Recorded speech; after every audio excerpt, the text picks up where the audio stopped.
जैसा कि मैंने पहले पार्ट की वीडियो में बताया कि इंसेक्टिसाइड एक्ट क्या था, उसके क्या सिस्टम थे, क्या उसमें एक्ट में कहा गया था, क्या नहीं था। उसमें कुछ बाद में फिर ये भी आया कि इस एक्ट में अगर आपने सैंपल फेल हो गया, कोर्ट में केस चला, फिर क्या हुआ कोर्ट में। तो उसमें पहला जो एक्ट बनाए गए थे, अगर हम चलते हैं भारत में 90 से पहले, तो जितने भी एक्ट बनाए थे या बनाए गए थे, उनका पर्पज क्या था? उनका पर्पज था वर्क फॉर, काम के लिए, जहां पर कहीं काम को कोई दिक्कत नहीं आए, लीगली जो है वो काम हो। तो उनका पर्पज क्या था एक्ट बनने का? किसी काम पे कहीं सबको काम करने का अधिकार हो, कोई गलत करता हो उसको दंड मिले, और एक प्रोसीजर बनाया गया। अब लेकिन 92 के बाद बहुत सारे लोग एक्ट का फायदा उठाना शुरू किए, मिसयूज करना शुरू किए। तो अब जो 90 या 2000 के बाद समझिए, जो भी एक्ट आते हैं वो ट्रांसपेरेंसी के लिए आ रहे हैं। वो जो एक्ट में कमियां दिखाई पड़ी, क्योंकि भारत में, जब पहले बताया पहले ही वीडियो में, कि भारत में एक मिश्रित अर्थव्यवस्था थी, जहां समाजवाद था ही नहीं, एक यूनियनवाद और एक जहां पे सरकार और पूंजीवाद दो थे। खैर धीरे धीरे सरकार ने अपने हाथ खींचे और बहुत कुछ, सब कुछ प्राइवेट भी किया। मनमोहन सिंह वित्त मंत्री थे और उन्होंने पूरा सेक्टर प्राइवेट के लिए खोल दिया गया था। काफी हद तक सरकार ने कहा नहीं, हम सारे दायित्व तो हम निर्वाह नहीं करते, जनता को अपने आप ही कुछ काम कर सकती है, इसमें कोई दिक्कत करने में नहीं, उसको प्राइवेट को किया जा सकता है। सेक्टर अच्छा काम करेंगे, अच्छा रिस्पॉन्स है। खैर उसकी चर्चा हम बाद में करेंगे क्या उसका होगा। तो इंसेक्टिसाइड एक्ट जो था वो भी काम किया था कि ये एक खेतों में दवा पड़ेगी। मेन उसका क्या था? एग्रीकल्चर से था। अगर इंसेक्टिसाइड एक्ट देखेंगे आप, तो उसका मेन बेस क्या था? फॉर एग्रीकल्चर के लिए था, खेती के लिए था। खेती में कैसे आप जो प्रोडक्ट बनाएंगे, खेत में दवा पड़ेगी, वो कितने परसेंटेज होगी, कैसे करेंगे, क्या टेस्ट होगा, एक सिस्टम बनाया गया। सिर्फ उसको खेतों के तक ही सीमित रखा गया था। और उसमें यह था कि हार्मफुल, कि जो हार्मफुल, ये सबसे महत्वपूर्ण वर्ड है, जो बाद में चल के यही एक पेस्टिसाइड मैनेजमेंट बिल आने का कारण भी बना, बहुत बड़ा कारण था। हार्मफुल जो सरकार मानती है, इंसेक्टिसाइड कहता है जो हार्मफुल स्पीसीज हैं, इंसेक्ट हैं, उनको मारने के लिए, क्योंकि वो खेतों को नुकसान पहुंचा रहे हैं, उनको मारने के लिए हम केमिकल को बनाने का और खेतों में डालने के लिए, स्प्रे करने के लिए अनुमति देते हैं। एक्ट कहता है हार्मफुल, जो नुकसानदेह थे। सरकार का बाद में 2000, इसको हम मानते हैं कि जो इंसेक्टिसाइड एक्ट 2005 तक स्मूथली चलता रहा, यहाँ कोई दिक्कत विशेष नहीं आई। पेस्टिसाइड कंपनियों के सैंपल फेल होते थे, ड्रा कराते थे, कोर्ट जाते थे, फाइन होता था, सजा होती थी, वो चलता था। खैर उनको अपने आप को करते थे जो भी था, वो चाहे विरोध इन्होंने इस एक्ट का किया ही नहीं।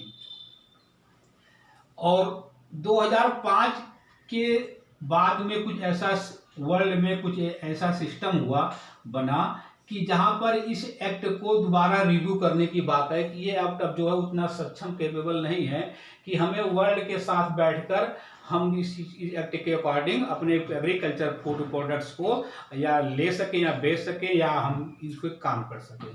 तो 2005 से में ये बात धीरे धीरे शुरू हुई कि इंसेक्टिसाइड एक्ट को हम जगह कुछ और लाते हैं। लेकिन उन्होंने अमेंडमेंट की भी कोशिश नहीं की, क्या अमेंडमेंट से काम चल सकता था इंसेक्टिसाइड एक्ट में? तो शायद नहीं चल सकता रहा होगा, जो भी था।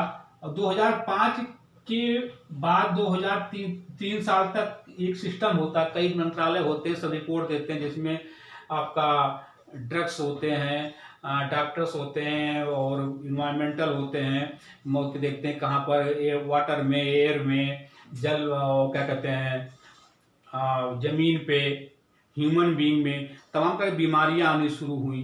तो पाया गया कि यार इनमें तो सब में तो पेस्टिसाइड पाया जा रहा है जो परमिसेबल लिमिट से ज्यादा है।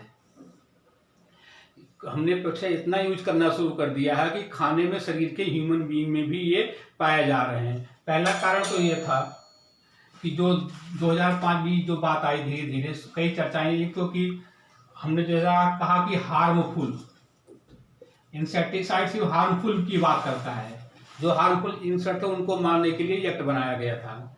लेकिन सरकार के बाद में रिपोर्टें आई कि क्या ऐसा हुआ? ऐसा नहीं हुआ।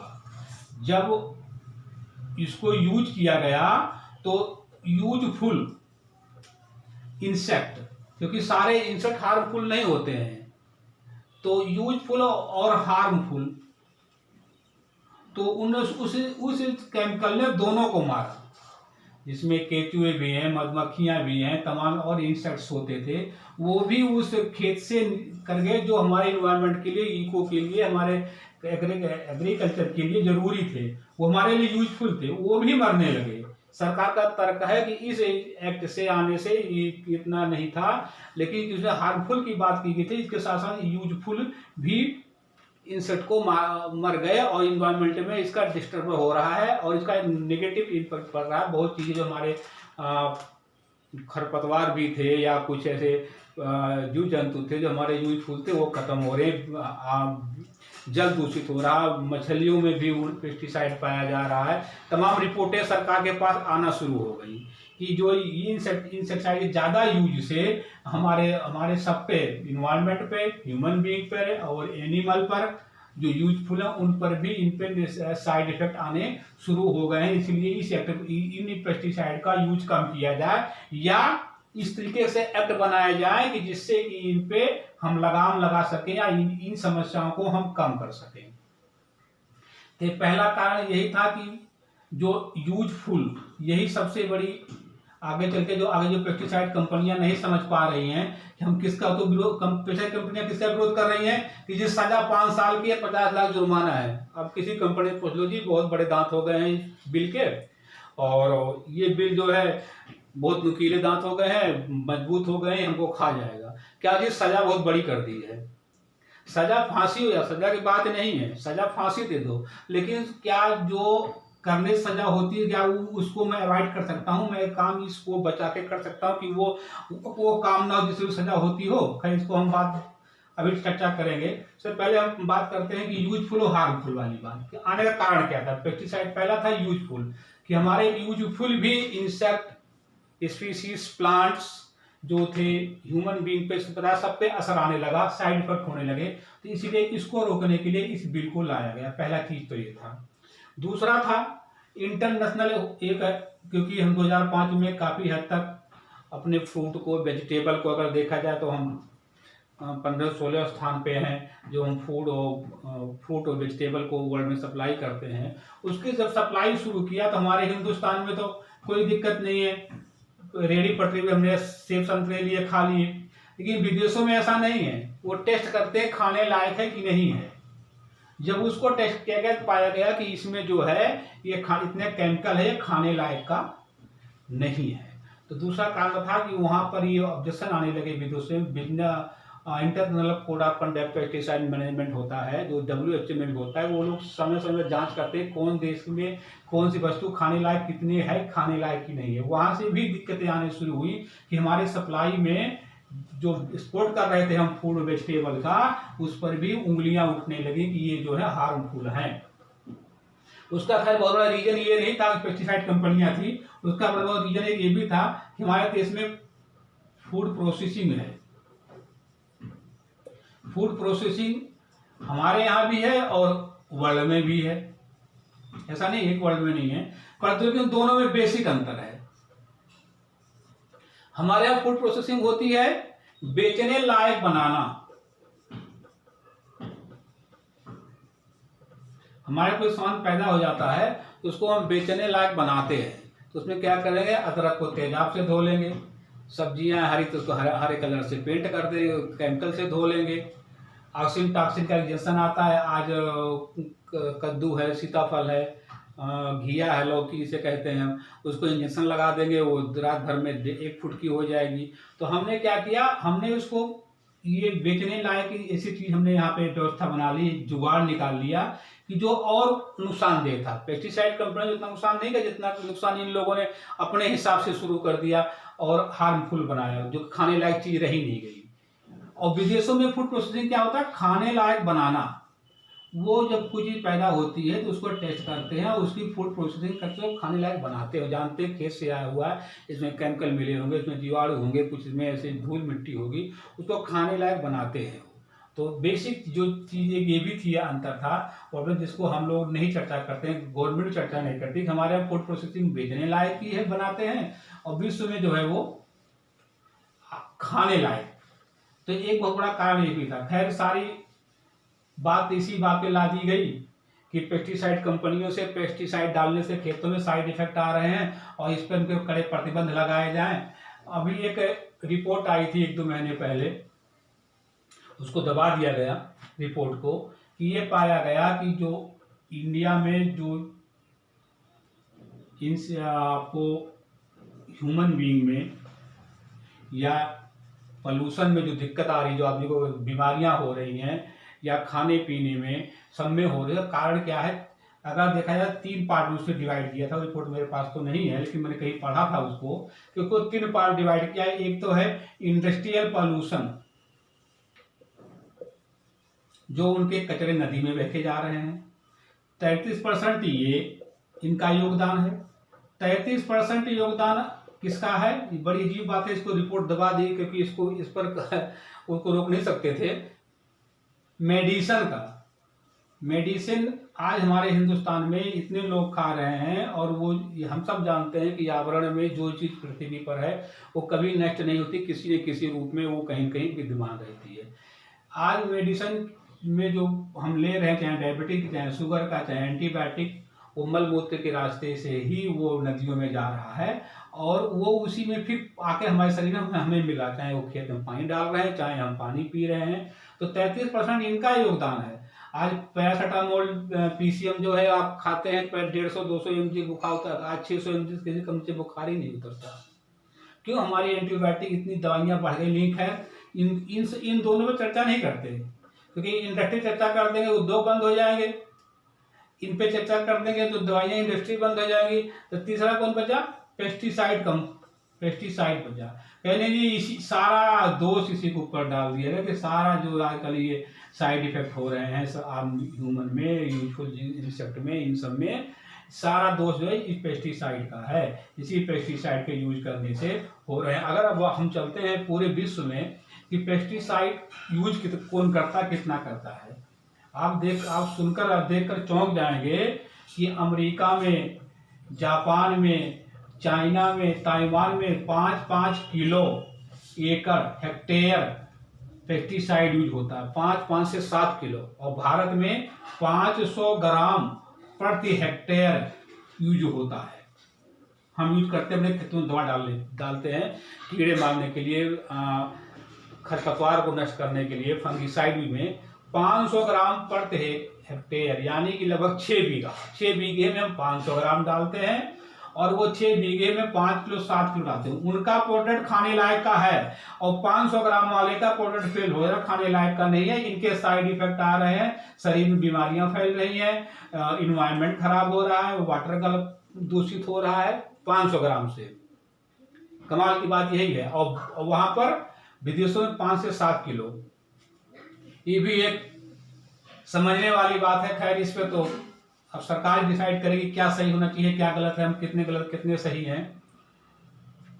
दूसरी बात आती है कि हम बिजनेस कैसा है। हम पेस्टिसाइड बिजनेस तो अगर देखा जाए तो 2000 तक तो बहुत ज़्यादा नहीं था, लेकिन 2000 के बाद हम काफ़ी आगे बढ़े, और आज हम विश्व में 13वें स्थान पर हैं जहाँ की एक्सपोर्ट करते हैं पेस्टिसाइड। लैटिन अमेरिका को, एशिया को, अपने नेपाल, बांग्लादेश, ऐसे कई हैं जहाँ की हम एक्सपोर्ट 13वें स्थान पर एक्सपोर्टर हैं। उसका रीजन क्या है? ये भी एक बिजनेस सिनेरियो होता है। जब कोई देश, कोई कंपनी किसी काम में बढ़ने लगती है, उसको दबाने के लिए उसके ऊपर किसी न किसी को इल्ज़ाम लगा दो कि जी आपका प्रोडक्ट सही नहीं, आप उस तरीके से नहीं बना रहे हो, आपको और आप इससे बहुत नुकसान हो रहा है। आप जानकर इस बात पे हैरान भी होंगे कि पूरे विश्व में हम 13वें स्थान पे एक्सपोर्ट करने में हैं, और 2 नंबर पे हम मैन्युफैक्चरर में हैं। पेस्टिसाइड हम 2 नंबर बनाते हैं पूरे विश्व में। पहले पे चाइना है, दूसरे पे हम हैं। उसका कारण क्या है? अगर हम देखें तो इतना हम सफल क्यों हो रहे हैं? क्योंकि हमारे यहाँ मैन पावर, ट्रेंड लोग हैं, बेटर प्राइस हम रखते हैं, और हमारे यहाँ डोमेस्टिक डिमांड भी है। जैसे मैंने बताया कि वो 5 किलो डालते हैं और हम 500 ग्राम डालते हैं, क्योंकि उनके यहाँ कृषि का क्षेत्रफल अगर मान लीजिए कि 40% है, तो हमारे यहाँ कृषि का क्षेत्रफल 80% है। हम 40% में खेती कर रहे हैं, हम 80% में खेती कर रहे हैं। और एक रीजन ये भी है। तो ये कम जगह हम खेती करते हैं, ज़्यादा पेस्टिसाइड यूज करते हैं। और हमारे यहाँ जो खेती भी होती है वो इस तरीके की है कि किसान बहुत कम ही यूज करता है। अब तो सब्जियों में, फलों में यूज करने लगे, नहीं तो ऐसे भी फसलें हैं जहाँ पर इनकी ज़रूरत ही नहीं पड़ती, पेस्टिसाइड की ज़रूरत ही नहीं पड़ती। जैसे अरहर अब तो लोग कर रहे हैं खेती ठीक, लेकिन बहुत सारे आज भी हमारे देश में ऐसे लोग खेती बोते हैं कि बहुत कम यूज करते हैं, अवॉइड करते हैं इसको यूज करने से। तो भारत में एक बहुत बड़ा ये भी था कि हम एक अपनी प्रेजेंस को वहाँ पर पूरे विश्व में हमने शो किया कि नहीं, हम पेस्टिसाइड में हम मैन्युफैक्चरर भी, एक्सपोर्टर भी रोल निभा सकते हैं, हम बेटर प्रोडक्ट बना रहे हैं, हमारे पास बेटर प्राइस दे रहे हैं। हो सकता है विश्व की एक कंपटीशन में ये कंपनियां जो है विश्व की, लोग लगा कि नहीं तो भारत तो हमसे आगे निकल गया, हमारा ही कच्चा माल ले जाकर और हमें ही हमसे बेटर प्रोडक्ट बेच रहा है। तो एक ये भी होता है कि इनको दबाया जाए। और आज अगर देखेंगे तो बहुत सारी कंपनियां भारत में एक दूसरे को विलय कर ले रही हैं, खरीद ले रही हैं, उनको आपस में मर्ज कर ले रहे हैं। कई कंपनियां मर्ज हो जाएंगी, जिसमें यूपीएल भी है, कंपनी लेते हैं, क्रिस्टल है, बायर है, कई कंपनियां दूसरे कंपनियों को व्यापार बढ़ रहा है, 20,000 करोड़ का व्यापार बन गया। तो 2005 के बाद ये लगा सरकार को, कांग्रेस सरकार थी, कृषि मंत्री शरद पवार जी थे। तो अब जो भी था वो कई लोग कहते हैं कि इनको पेस्टिसाइड कंपनियों ने इनसे ठीक से मिले नहीं, अब वो जो भी रीजन हो। खैर एक बिल आया, ये कहना गलत है कि नहीं मिले, क्योंकि बिल जो था वो उनके कहने से नहीं आया। बिल के सभी मंत्रालयों की रिपोर्टें आई कि इसके साइड इफेक्ट आ रहे हैं, इंटरनेशनल भी रिपोर्टें आई और इंटरनल रिपोर्टें आई, ड्रग्स की आई, और तमाम जो हमारी एजेंसियाँ हैं वो आए, टेस्टिंग किए कि नहीं ये जो रिपोर्टें आ रही ये पेस्टिसाइड के ज़्यादा यूज का इफेक्ट आ रहा है। खैर 2005 से 2008 में ये बिल लाया गया, संसद में पेश किया गया शरद पवार द्वारा। लेकिन क्योंकि शरद पवार एनसीपी थे और कांग्रेस की सरकार थी, तो इसमें विचार किया गया अगर इस बिल को हम लाएंगे तो पेस्टिसाइड कंपनियां बिजनेस नहीं कर पाएंगी। ये तो बात की बात है, हमारा माल विदेश बिकेगा नहीं बिकेगा, लेकिन जो हमारे यहाँ 40% उत्पादन होता है वो उत्पादन भी जो है 40% गिर जाएगा। तो इस बिल को कैसे खत्म किया जाए, कांग्रेस सरकार के समझ में आया कि नहीं, हमारा तो कृषि प्रधान देश है, लाखों लोग छोटे छोटे खेती करते हैं, उनका चलता अगर हम वो मैन पावर जो है, क्योंकि 1992 में उद्योगों को खोल दिया गया था, प्राइवेट किया गया था, तो जो मैन पावर गांव का था वो भी उनकी इतनी इनकम नहीं थी जो कृषि से नहीं करते थे काम, कृषि से जुड़े हुए काम करते थे। क्योंकि अभी हमारा एक रिपोर्ट आई थी 1990 में कि भारत में 23% लोगों के पास ही एग्रीकल्चर लैंड है, 23% लोगों के पास एग्रीकल्चर लैंड है। और खेती कितने करते हैं हमारे देश में? 60%। मान लो आज 60-50% लोग खेती से जुड़े हुए काम करते हैं। इसका मतलब है कि लगभग 40% लोग मजदूर थे जो खेत से जुड़े हुए काम करते थे। और टेक्नोलॉजी आने पे जुताई के ट्रैक्टर आ गए, बैल खत्म हो गए, पेस्टिसाइड यूज करने से खरपतवार नाशक के लिए उनकी जरूरत नहीं पड़ी निराई गुड़ाई के लिए। तो ये लोग पलायन कर गए शहर की तरफ, क्योंकि उद्योगीकरण शुरू हो गया था 1992 में, प्राइवेट शुरू हो गया था हमारे देश में। तो मजदूरों की कमी हो रही थी, बहुत कम लोग गांव रह गए थे। एक बहुत बड़ा रीजन ये भी था, पेस्टिसाइड बड़ी तेजी से बढ़ा और सबको, क्योंकि कुछ चीज़ों में मैन पावर भी नहीं काम करते। मान लीजिए खरपतवार हो गया है तो मैन पावर अगर जब तक उसको निकालेगी खरपतवार, उसके खाद सारा वो घास ले लेती थी। और जब उसको फसल का टाइम होता है, टाइम आते आते पता लगता है कि वो फसल में वो बढ़ोतरी, वो ग्रोथ ही नहीं हुआ कि उसमें फल आए। तो ये सब चीजें थी। तो पेस्टिसाइड हमारा जो देश में चल रहा है बिजनेस बढ़ा, उसका वो कारण ये भी था कि मैन पावर जो थे गांव से शिफ्ट हुए, लोग जनसंख्याएं बढ़ी, लोगों की अपेक्षाएं बढ़ी, खेती में नए तरीके आने लगे और उत्पादन कम ताकत लगाकर, कम मैन पावर लगाकर अच्छी फसल लेने के लिए। इसी समय आप मान देखेंगे 1995 में बड़ी तेजी से हाइब्रिड बीज आने शुरू हो गए, जब प्राइवेट कंपनियां शुरू की गई बीज के, तो हाइब्रिड बीज आजकल लगभग हर एक गांव चौराहे पर आपको मिल जाएंगे, चाहे धान के हो चाहे गेहूं के हो, किसी के हाइब्रिड आने लगे, जिसकी उत्पादन धान की 4 कुंटल थी वो 8 कुंटल तक पहुंच गए, उत्पादन बढ़ा। और उसमें पेस्टिसाइड कंपनियों के पेस्टिसाइड का भी बहुत बड़ा रोल था। तो अगर देखा जाए तो पेस्टिसाइड जो हमारे देश में बहुत बड़ा एक इकोनॉमिक ग्रोथ का कारण भी है, लोगों को रोजगार भी देता है, लाखों लोगों, 20,000 करोड़ का बिजनेस हो गया। तो ये भी एक था कि विश्व में शायद इनको नहीं लगा, कुछ सिस्टम काम करते हैं जो हमें आपको दिखाई नहीं पड़ते, और कहा नहीं इन पर लगाम लगाई जाए। एक बिल लाया गया 2008 में।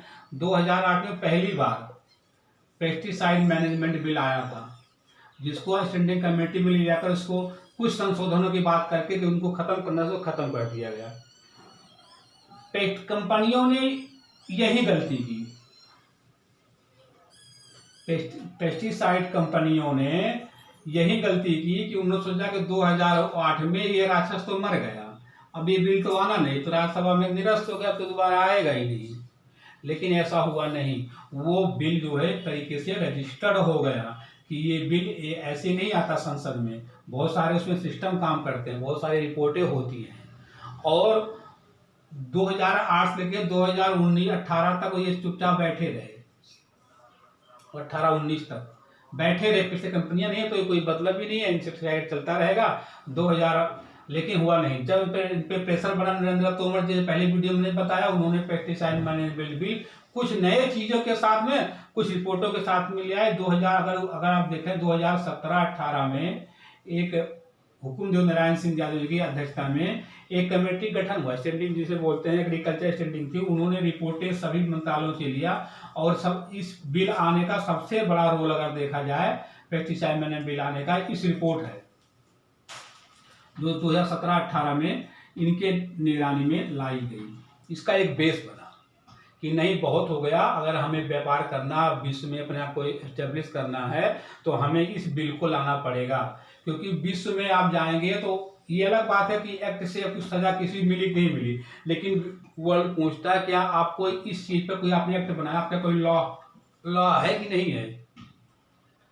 तो ये अगर आपको वर्ल्ड में व्यापार करना है, इसलिए पेस्टिसाइड मैनेजमेंट बिल को लाया गया। नहीं, हमारे यहाँ पे भी ये लॉ, हमने सारे वो सिक्योरिटी जो है, जो सारे होने चाहिए सिस्टम में अडॉप्ट करने का किए हैं, लॉ में मेंशन किए हैं, और हम अपने उन पर निगरानी रख रहे हैं। हमारे यहाँ कोई गलत चीज इस तरीके से नहीं बनेगी जो कि एक्सेप्टेबल विश्व को ना हो। ये international code of conduct of pesticide management system होता है। अब ये बिल तो जो आने का मेन कारण था 2017-18 में 20 में आ गया। अब इस बिल में है क्या, उस बिल आप पढ़ते हैं, देखते हैं पेस्टिसाइड। जब हमने कहा जगह इस बिल, इससे पहले कोई बिल था, एक्ट बिल का हमने चर्चा कर लिया कि हो गया, कारण उद्देश्य बता दिया। अब आते हैं बिल कहता क्या है। ये बिल में उससे अलग क्या है, 1968 से ये बिल अलग क्या है, क्या कहता है। तो अगर देखें उस दोनों में अगर हम करते हैं तो 1968 2020 ये इंसेक्टिसाइड एक्ट था, और ये पेस्टिसाइड मैनेजमेंट बिल मान लेते हैं हम, इसको ऐसे देखते हैं। इन दोनों में किया क्या गया है, क्या यहाँ पर क्या CIB है, सेंट्रल इंसेक्टिसाइड बोर्ड है। यहाँ पे सब बिल में क्या आया, सेंट्रल पेस्टिसाइड बोर्ड बनाया। इसमें कुछ और भी लोग आ गए, कुछ और इसमें मंत्रालयों को शामिल किया गया जो इसमें नहीं थे। ये भी एक सुप्रीम बोर्ड था, ये भी सुप्रीम बोर्ड इस सेक्टर में यही काम करेगा। दोनों में अगर देखा जाए तो यही आपको समानता मिलेगी। यहां भी रजिस्ट्रेशन कमेटी थी, यहां भी रजिस्ट्रेशन कमेटी है। यहां भी सैंपल टेस्ट करने के लिए एनालिसिस्ट है, यहां भी एनालिसिस्ट है। यहां भी इंसेक्टिसाइड इंस्पेक्टर है, यहां भी इंसेक्टिसाइड इंस्पेक्टर है।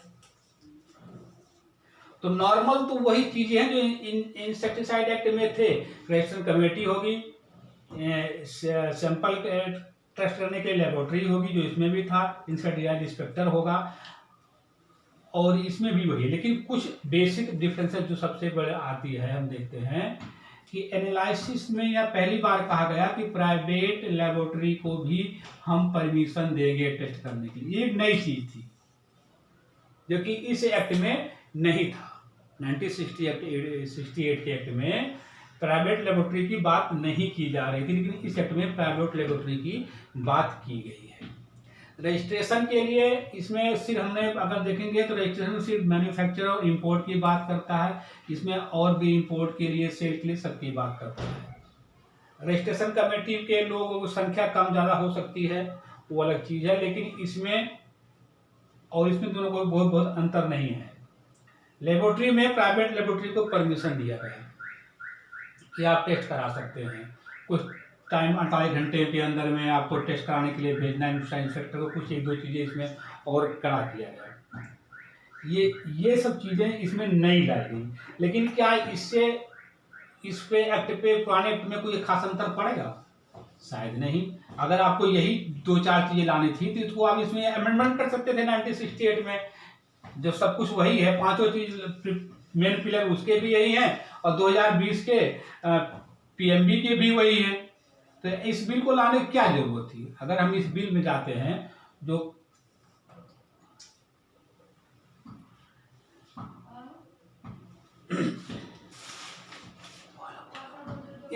इस बिल में अगर हम जाते हैं पेस्टिसाइड मैनेजमेंट 2000 बिल के वाले में, तो अलग क्या बताता है कि इसमें बताया कि एक्सपर्ट कमेटी भी बनाई जाएगी।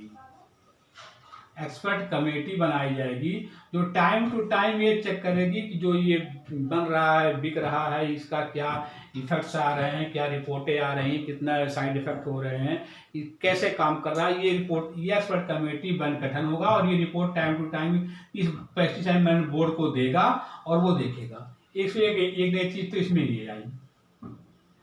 दूसरा रजिस्ट्रेशन के लिए बनाया गया। रजिस्ट्रेशन के लिए क्या बनाया गया? इसमें रजिस्ट्रेशन के लिए क्या था, जो शेड्यूल में केमिकल दिए गए हैं उन्हीं का रजिस्टर्ड होगा, ये 1968 का था। लेकिन इसमें रजिस्ट्रेशन का प्रोसीजर बिल्कुल चेंज कर दिया गया। इसमें क्या कहा गया, अगर परमिसिबल लिमिट जो फूड सिक्योरिटी सेफ्टी एक्ट 2006 में दिया है, अगर वो लोग कहते हैं किसी फूड में ये केमिकल ज़्यादा तत्व पाया गया, कोई मोनोफास्ट है या पैराथियान है, कोई ऐसा केमिकल जो भी पाया जाता है और इंग्रेडिएंट ज़्यादा पाए गए, परमिशन लिमिट से ज़्यादा पाए जाते हैं, तो उसका रजिस्ट्रेशन नहीं किया जाएगा। इसमें कौन सा किया जाएगा, कौन सा नहीं किया जाएगा, उसको डिफाइन किया गया। और 1968 में जो शेड्यूल में दिए गए हैं उसको किया गया था। शेड्यूल में दिए गए तो उनका रजिस्टर होना कोई दिक्कत नहीं थी। यहाँ पर अब एक टेस्ट होगा कि क्या इसका रजिस्ट्रेशन होना चाहिए, तो पहले वो चेक करेगा क्या 2000 फूड सिक्योरिटी सेफ्टी एक्ट 2006 में ये रिपोर्ट आई है। अगर उसने रिपोर्ट दे दिया कहीं भी लाके कि नहीं जी इस भोजन में या इस उसमें ये ज़्यादा पाया गया, तो उस केमिकल को रजिस्ट्रेशन नहीं, न बनेगा, न बिकेगा, न रजिस्टर्ड होगा। पहली चीज तो ये है। दूसरी चीज क्या है कि अगर वर्ल्ड में भी ये बात आ गई कि किसी रिपोर्ट दी कि वो उनकी मतलब 2006 वाले हमारे वाले हिंदुस्तान वाले चुप रहे, वर्ल्ड में आपने फल सब्जियां बेची और वहां से रिपोर्टें आ गई कि आपके जो है केमिकल आ रहे हैं, फूड आ रहे हैं, वो क्रॉप आ रहे हैं, वो जो है परमिशन लिमिट से ज़्यादा पेस्टिसाइड मिल रहा है, तब भी ये पावर है को आपको पेस्टिसाइड जो है वो बनेगा नहीं, बिकेगा नहीं, आप पे रोक लग जाएगी। दूसरी बात, तीसरी सबसे बड़ी बात अगर हम बात करें कि पेस्टिसाइड मैनेजमेंट चलते हैं, पेस्टिसाइड कमेटी चलते हैं,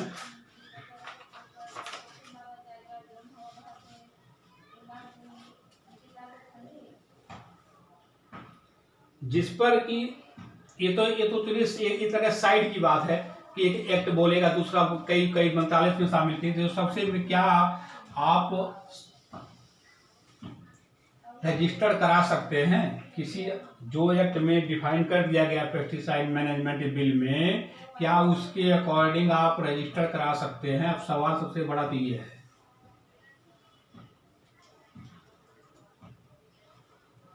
जो हम चर्चा करने जा रहे हैं कि क्या अब तो कहता क्या तो हुआ गया, अब इससे प्रभावित कौन होगा। हम बात करते हैं क्या आप बिजनेस कर सकते हैं, क्या इस एक्ट के अकॉर्डिंग क्या बिजनेस किया जा सकता है। सवाल तो यह है। सबसे बड़ी बात जो अब आएगी, हम चर्चा करेंगे अपने तीसरे वीडियो में।